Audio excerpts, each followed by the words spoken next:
Although I'd been involved in the beauty industry for a good decade, I'd never actually been involved with the actual treatment side of things. I was more for promoting to salon owners, the therapists, and so on and so forth. What struck me with even the eyebrows, lips and eyeliner was the psychological benefits that came from having a treatment, but I didn't really have any kind of first-hand experiences of that. But after people had their eyebrows, lips and eyeliner done, they were like really buzzy and really excited. And then the next training videos that I started working on was with people with alopecia.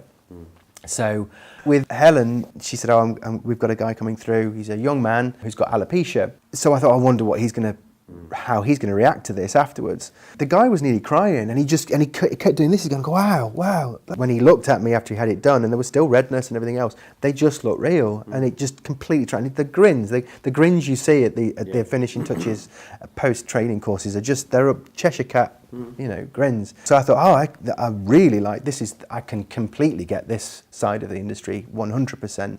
And the cogs started turning about, how can I be involved in this other than just being a cameraman or a designer or whatever else? But then she said, we're going to do scalp. We're going to do scalp. And I was like, what's that sort of thing? And you had all these different types of people coming in. Some people who had previously had a wig. I mean, there was one guy that came in with a wig, but also had a hair transplant with a thundering great scar on the back of his head. And you just covered the scar up and it was gone. And it was literally, again, you couldn't see where you'd been working. So I thought, well, I'll have it done. And it didn't hurt. I've got a tattoo on my leg and it's nowhere near that kind of experience.